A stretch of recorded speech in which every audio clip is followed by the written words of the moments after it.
I'm not in control of life. I'm at the service of life. I'm waiting to hear what the latest instructions are, the latest demands and commands are. That for me is beautiful. It is not a burden. I'm not a slave to life. I'm a bride to life, and I'm thrilled with that.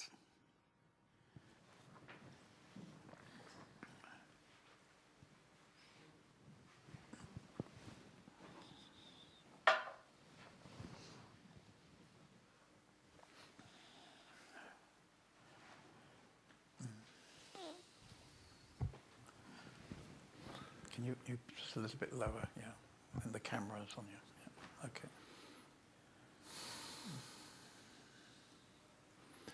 I'm here in the house now for several days. Right.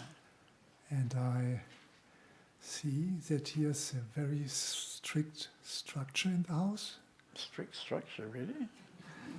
Yeah. So you're the first person that would use a word like strict, I would say. Most people say it's very chaotic. yeah. But if you see it as strict, I mean, maybe it's getting better. Okay, it's chaotic too. But when I look at my daytime or Right. the time from the other people, I can see that most or everybody in the house have a lot of work. Right. And nearly no free time. Right. And there's no time left for the normal things everybody do, looking for personal fun or something like this. Personal fun? Terrible fun. And there's no time for Thinking even. You can't even think here. No thinking, no fun. No. It's pretty close to a slave camp, actually. No, that's not what I mean. But there's no time for making my own decisions so much as I'm doing during daytime. So here's... You've got some own decisions? but here's the structure in this house. And why is it needed to have a structure like this? Well, I don't know. I'm probably not the right person to ask. You know? I don't know. I mean, I don't know if we have this structure. I mean, we start off every morning, you know, at, what time is it? 8:30, 6:30? 7:30. 7:30 in the morning for an hour. Then we have breakfast. Then we have tasks until another meditation, and then lunch, and then you get the afternoon off, but other people work, and then, you know. So yes, there's a structure. Yeah. And I mean, I don't know if you can tell it or not, but the motivation, for example, to do the tasks is not really directed, you know. I mean, Stefan likes to think of me as a terrible ogre, you know, kind of a great authority monster who is getting out a whip every day and, you know, slashing everybody, you know, beating them up until they, you know. But the reality is not like that. For example, this book, which is, if you look at it in our bookshop, is an amazing book, yeah? Because the people who worked on this book, they just put their love into it, you know? They put their love into it. They did impossible things, like this cover was designed, it went through about, I don't know, 8 different designs. And every design had different colors, and it all had to be printed out, and little bits had to be moved, you know, up and down. And I mean, the amount of time and energy that went into this book wouldn't be possible in any normal publishing company because of the time element, yeah? It would just cost too much. But here, the people actually want to produce something beautiful like this book. So the motivation is not the John David authority monster with a whip. It's their own heart, you know, their own heart. Because they've been making 30 of these books over the last, 15 years, I guess. Yeah. So it's a kind of passion, not just John David's passion, but all the other people working on the book's passion, you know. And because we want to actually put something out, you know? We want to perhaps make things just a bit better, you know? And so that maybe is a structure for you, because that involves a lot of work, because on top of making things like this, I mean, this book costs quite a lot of money and a lot of time and won't bring any kind of income. Won't bring any income. None of our books haven't brought any income, actually. Well, they bring an income, but no profit. So our publishing company never made any profit. It's plus minus zero for 15 years, yeah? So basically, in any normal business situation, we would have been bankrupt already, 12 years ago. But we're not making money out of that. We make money out of other things, like we have a guest house, we have a massage business, seminar business. So these businesses also require a lot of work. And the work we put into those businesses bring an income which supports things like this. Right? And if you like, supports this meeting, because we have these cameras, we're broadcasting, and anybody who might be interested to watch can watch. Tonight we have 20 people watching. And then we have an archive where another lot of people will watch. So this is a kind of service, you can say this is a kind of service. And we're not a very big community. And so this small community works a lot. But this work is a kind of devotion. It's not a devotion to John David, it's a devotion to, what is it devotion to? I don't know. It's a devotion to love in a way. I have not the feeling that the people do it because there's so much pressure. That's not what I wanted to say. I have the feeling that people do it because they have a feeling to do it. Right. And they like their work. Right. But when I compare it with normal life, then it's so different focused. Of course, because in the normal life, some people are doing something they really like, yeah? But the vast majority of people are not doing something they even like doing. They're doing it for all kind of reasons, which are not the reasons from the heart. They're doing it because they hope that when they get to 65, they can retire and have 10 nice years or something. We don't live like that. We live every moment, Every moment is it, Every moment is the play. Every moment is the work. Every moment is the celebration. And therefore, in this community, you can experience, I think, a very loving energy field. Did you experience that? Yes. Yeah. It's really touching to be here. Right. Welcome. Don't be put off by the hard work, No, I've no problem. I think if you talk to the people, they won't experience it as hard work. No, that's true. Yeah. I have not the feeling that For example, tomorrow night we're going to show a film I just mentioned about Gangaji, yeah? And we don't have it with German subtitles. And we realized this 3 days ago, that we don't have it with German subtitles. So for tomorrow night's meeting, 4 or 5 people have been working to make the German subtitles. And one woman is not coming to the meeting tonight, but she's sitting next door checking the subtitles, so it'll be ready tomorrow night. Yeah? Nobody told her to do that. She chose. She's been living here for 12 years, so missing one meeting is not such a big deal for her. Yeah?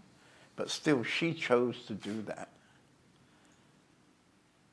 And in a way, that's a service to the people who watch the film tomorrow night, who don't speak English.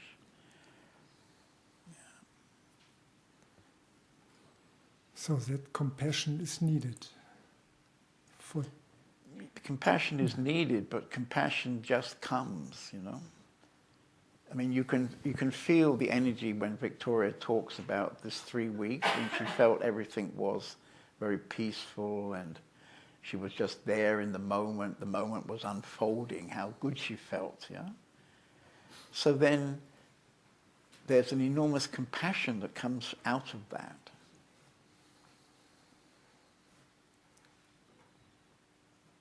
You don't decide it. It just comes out, you know. It's like this man,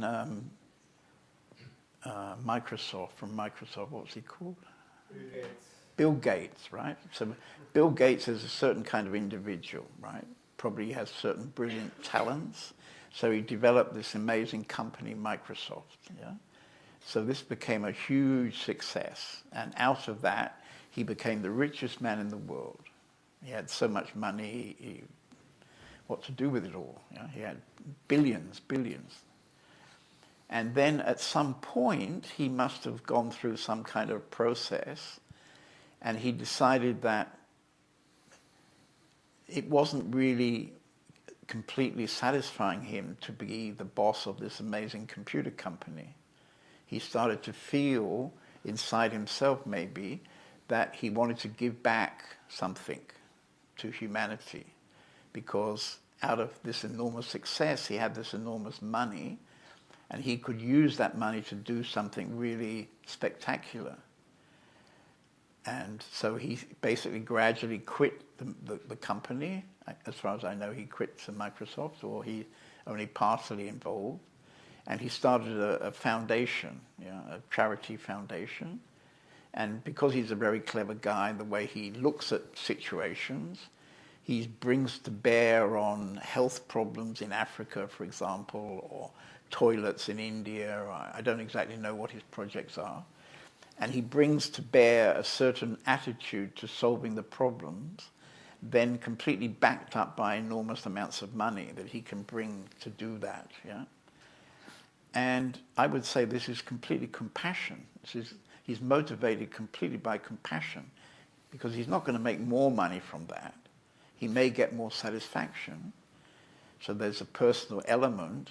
But basically, I would say that if I would ever get to meet him, I would almost imagine that he's a man now completely taken over by compassion. But he didn't really decide it, I guess. I don't know, but my guess is he wouldn't have decided it. It would have just come up inside him, and he didn't have really a choice.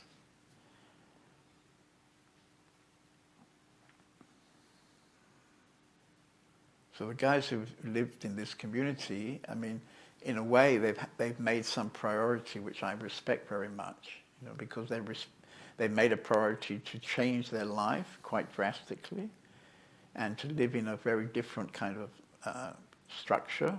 You say it's a strong structure, and not to have time to make personal choices, not to have time to make too much drama, not to have time to do all the things that, you know, you may greatly value in your life, you know. For example, he has no television in the house. Normally in every living room is a big television, and for hours the television is running. So. Yeah, I mean, I offered several times to the community, would you like to have a television? We can make a television room, you know. And nobody has ever, in 15 years, nobody has ever said that they wanted the television. Nobody, amazing.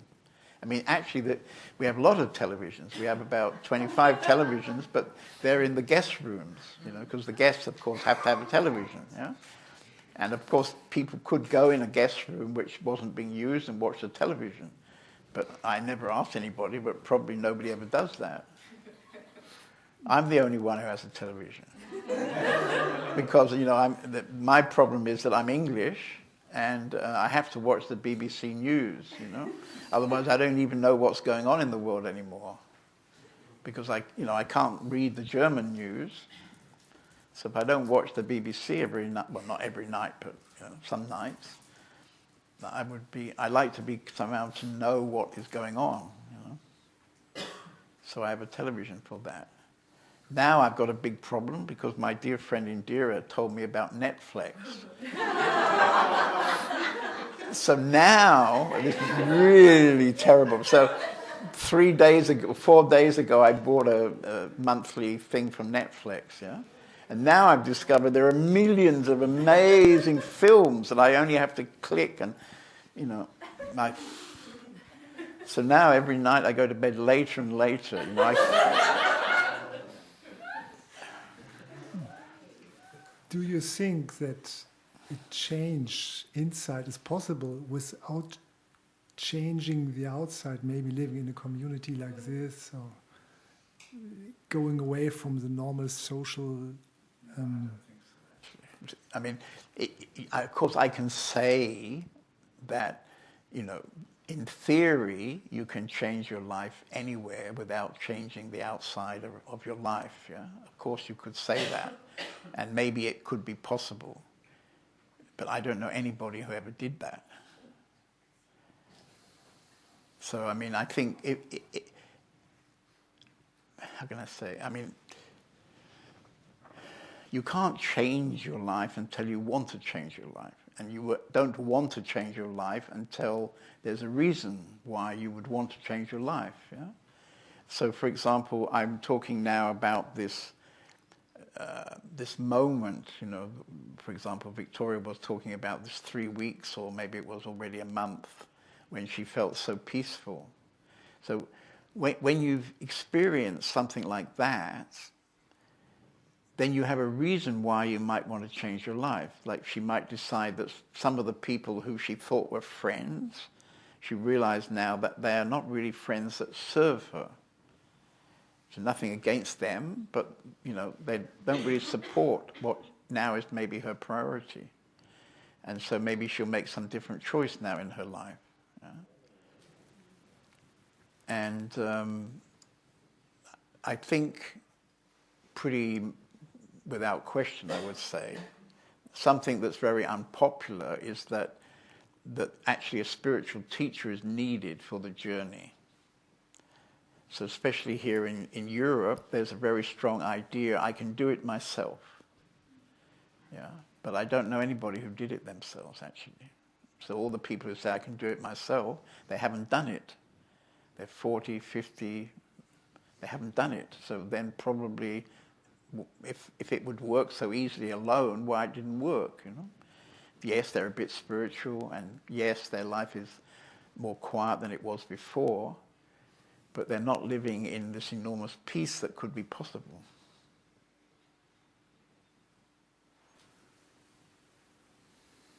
And once you've experienced that peace, I mean, now it would be very easy for Victoria to make various choices which maybe would have been difficult before. Now maybe it would be easier for her to spend more time alone, walking by the river rather than being in a coffee shop talking to friends. Maybe that would be much easier for her. And to decide to come and live in a community like this is not something you can really decide. It's more like a happening, It's a kind of happening, because coming to a community like this is only for really crazy, mad people. You see, this is only for the people that really, really, really, really want to live in peace. Our community is not very spiritual, but as you say, we work a lot, It's not a spiritual community. This is a community of people who really, really, really want to live in peace. And that requires certain choices, And I made all those choices in my own life, so I'm not, I'm sharing my own experiences in life, Until I was 27, my mother was very, very happy. I had all the kind of attributes that she would have found to make her happy, I was going to be good middle class engineer, architect, doing things that she would have found acceptable. I would have almost certainly have had a family with some nice little kiddies and all this kind of stuff, And then suddenly she couldn't believe it, First I went off to Japan with all those strange people. They all look the same, all those yellow people in Japan. When I was leaving, she said to me, "How are you going to know one from the other? They all look the same." And I'm like, "Really? Is that right? Maybe it's true, And then when I, out of that, I went to India. And then I was from her point of view, I was sitting in the sun for years doing nothing. You see? And basically it went downhill from there, you know, and she never really recovered from my choices. My choices made her very, very sad, you know. She could never understand what I was doing. To the end of her life, she never understood. My father also, who really should have been able to understand.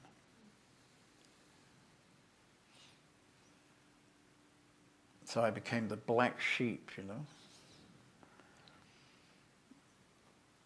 But, you know, at a certain point in the journey, you just see that, you know, okay, let them judge you as they have to judge you, but it doesn't really make any difference. Because you know that they've never experienced this peace that I'm talking about. And if they would experience it, which they might, because it happens to many people very spontaneously, if they might experience that, then maybe, you know, they might read one of my books, which they've never done. They might. Probably not. I mean, the ideas we hold in the society are very, very strong. The habits, you know, the kind of habits of what is the life, you know, what is the life, yeah? There are very strong habits. So the structure is a help for coming out of my own habits. Yeah, absolutely. And, you know,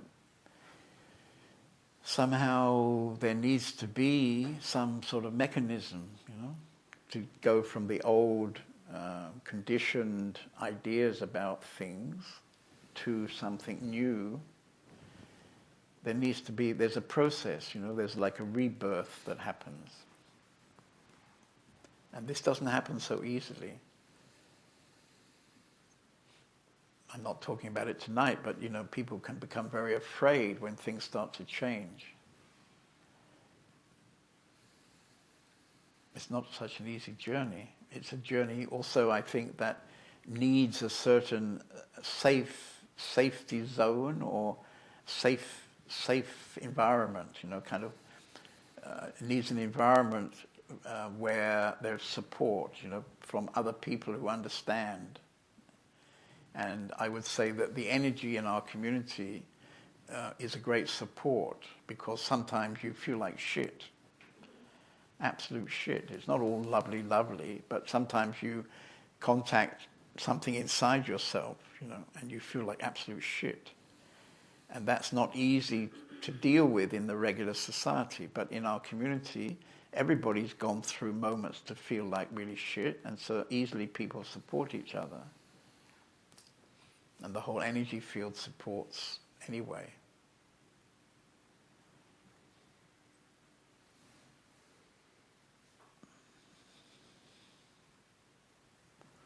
Okay, I'm not scaring you. No, thank you. Okay.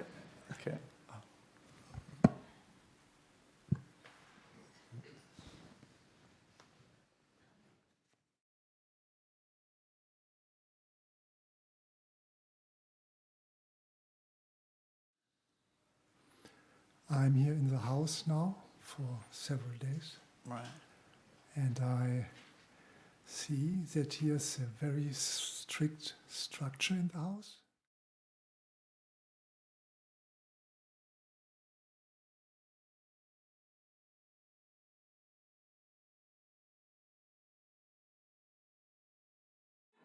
That's not what I mean, but there's no time for making my own decisions so much as I'm doing during daytime.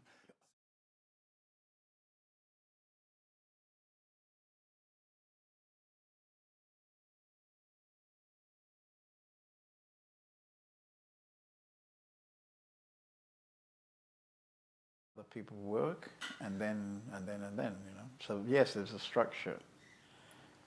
Yeah.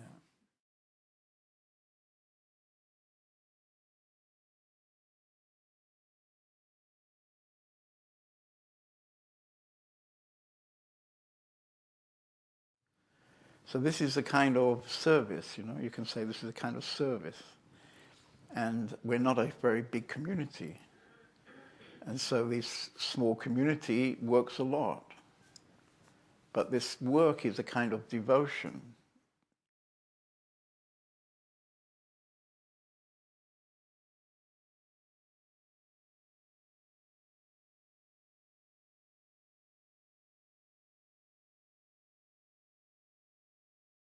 I mean, the ideas we hold in the society are very, very strong. Structure is a help for coming out of my own habits.